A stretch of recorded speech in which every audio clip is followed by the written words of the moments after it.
Ano ba? Sina? Buhay ang inaw. Buhay ang inaw. Araw na araw mo buhay mong ilaw. Buhay mo inaw. Sabi mo kanina hindi na po sino pag buhay ang inaw eh. Buhay mo inaw. Ano ko ngayon? Mamaya gabi na kahit hindi. Hey, layan.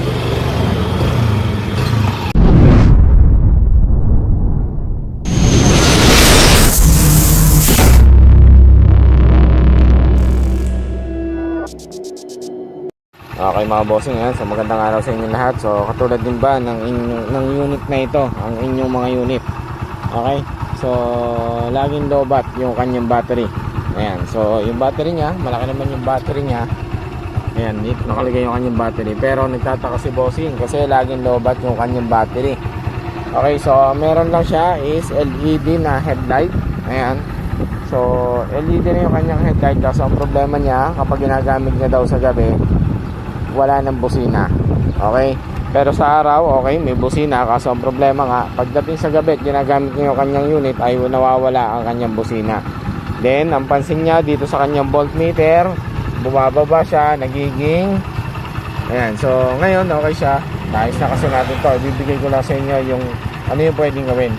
So, bumababa siya, nagiging 11, 10 volts. Pagbuhay yung kanyang ilaw na LED. Ngayon, wala ng busina, nauubos at nawawalan ng supply ang kanyang ilaw hanggang sa humina na. Okay, so ano nga ba yung pwede natin gawin dyan mga bossing? Alternative na pwede nyo gawin dyan is full wave po ninyo ang inyong unit, lalo na kung maraming accessories ang inyong unit. Ngayon, ano yung isa sa pinakamura na pwede nyo gawin para ma-resolve yung pagkalobat ng inyong battery? Okay mga bossing, eto, mura lang to. Okay, so simple, napakadali lang natin gawin. Ang gagawin lang po natin, ipapas-charge lang po natin ang ating regulator mga boss. Okay, so gamit po yung ating horn relay. So gamit yung horn relay natin, magagawa natin may pass-charge yung ating unit. Okay, so diba ang problema ng ating customer, kapag binubuhay niya ang kanyang headlight, kung nawawala ng busina, tumihina na.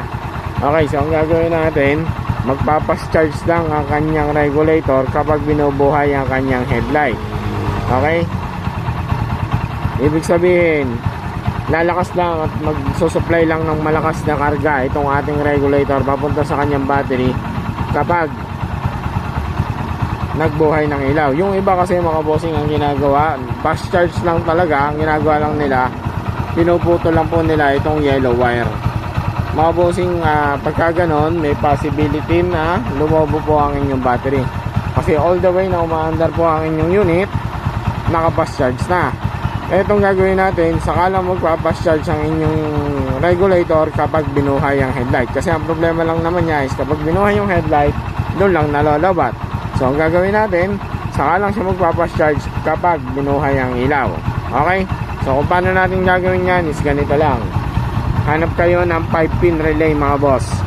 Okay?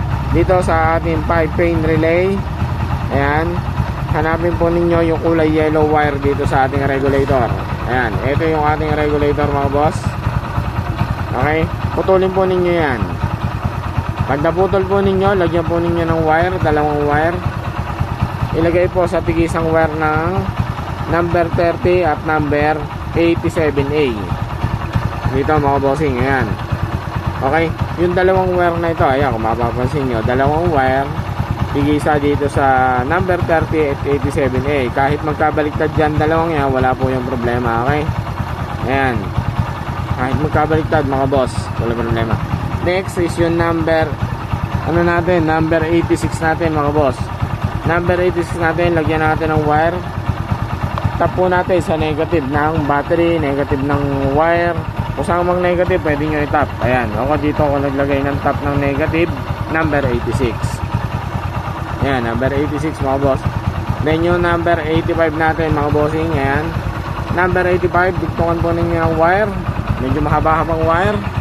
Okay, wait lang. Ayan, so dugtungan natin ng wire. Ito yung number 85 mga boss ng ating horn relay. Lalagay po natin, dire-diretso po yan dito. Pagagapangin natin at itatap po natin dito sa kulay pula mga boss. Ayan. Ito. sa stoplight. Ayan, hanapin po ninyo yung stoplight kung saan meron dugtungan. Hanapin po ninyo itong kulay po lang ito. Ayan. Ayan, kulay po lang yan mga bossing. Diyan po ninyo itatap. Ito po yung wire na yun. Galing number 85. Itinap ko dito. Okay. So, ang mangyayari dyan, ganito mga bossing. Ito yung ating horn relay. Ayan. Pansanin po natin yung ating horn relay mga boss. Ayan. Pansanin po natin yan ha. Okay, bubuksan ko po yung ilaw mga boss. So, ang mangyayari dyan, pag binuhay ko yung ating ilaw. Ayan. Nakita niya? Ayan. Ibig sabihin, pag binubuhay ko yung ilaw, napuputol ang kulay yellow. Ayan. Okay. So, ang style kasi nito mga bossing, kapag ka yung number 30 at saka number 87A, pagpatay po ang ilaw at hindi activated ang ating horn relay, yan po ay magkarugtong. Kaya anong nangyayari habang umaandar ang inyong unit, pagpatay ang inyong ilaw, magkarugtong po itong ating kulay yellow. Ngayon, kapag binuhay po natin ang ating headlight, na-activate ang ating horn relay, pinuputol po niya itong number 87. So, ang mangyayari, yung supply ng number 30 na nakasupply sa number 87A, pag nag-activate, pupunta sa 87 na pin. Dito siya pupunta mga boss. Okay? So, nag-gets po ninyo. Ang mangyayari, puputulin po ng ating horn relay yung ating kulay yellow kapag nag-activate ang ating horn relay. Okay, so ganun lang mga bossing, mag-fast charge na budget meal compare doon sa kayo ay mag full wave. So medyo magastos din kasi ang full wave, ano. Isa ko pang tip sa inyo mga bossing, para mas mabawasan pa ang konsumo ng inyong battery. Ayan, mas maganda, palit kayo ng stoplight bulb. Ayan mga bossing. Kung kayo po ay mag-LED type ng inyong headlight, dapat kayo ay naka-stoplight bulb din na LED. Okay? Mas malaki yung matitipid ng inyong battery kapag ka po kayo ay naka LED. Okay? So ayan, pakita ko sa inyo, buhayin natin yung ilaw. Ito kasi yung isang ilaw niya, LED type. Ayan. Pansanin po ninyo yung ating battery mga boss, 12.8. Ayan. So pansin nyo ba, biglang bumaba. Pero pag nirev natin yan mga bossing, tataas yan. Diba? Ayan. Okay. So subukan naman natin mga bossing, patayin natin yung ilaw. Ayan. Patay na ilaw niyan mga bossing ha. Ayan. So kung mapapansin nyo, yung charging ng battery niya halos paparehas lang. So hindi na siya naglolobat. So kung kanina pagbuhay yung kanyang ilaw, ayan, okay, buhayin natin yung ilaw. Pag binuhay natin yung ilaw ng kanyang unit, sabi ng ating customer, wala na daw siyang busina. So testing natin. Ayan, diba? So meron siyang busina kahit buhay yung kanyang ilaw. Nung dumating nga naman siya dito kanina, palibasa lobat nga yung battery niya, so walang busina. Okay, so ganun lang mga bossing, mag fast charge ng Barako 175.